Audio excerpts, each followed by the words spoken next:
તો કેમ છો મિત્રો? તો આજે હતો રમઝાન મહિનાનો બીજો રોજો અને બીજો દિવસ.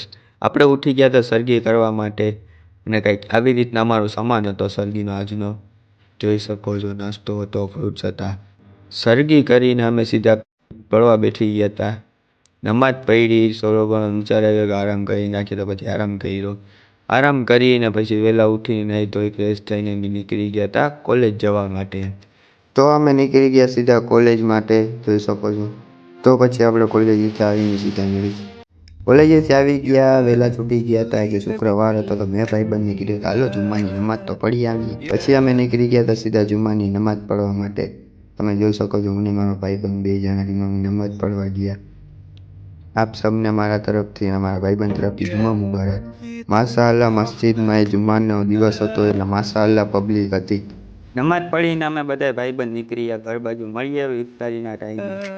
પછી ઇફતારીનો ટાઈમ થઈ ગયો હતો ને હું ને મારો ભાઈબંધ નીકળી ગયા હતા ઇફતારી કરવા માટે મસ્જિદ બાજુ. જોઈ લ્યો તમે, હું ને મારો ભાઈબંધ બે જણા ઇફતારી કરી. પછી અમે નીકળી ગયા સીધા ઘર બાજુ ને માશાઅલ્લાહ પબ્લિક હતું, જોઈ શકો છો તમે મસ્જિદનો નજારો. મગરીબની નમાજ પડી પછી અમે આવી ગયા સીધા ઘર બાજુ. આજનો આપણો મિની બ્લોગ અહીંયા સુધી જ રાખીએ. જોઈ લ્યો મારો ભાઈબંધ. ભલે હાલો તો આજનો બ્લોગ અહીંયા સુધી. લાઈક શેર સબસ્ક્રાઈબ ફટાફટ કરી નાખો. ખુદા હાફિઝ, દુઆ में याद.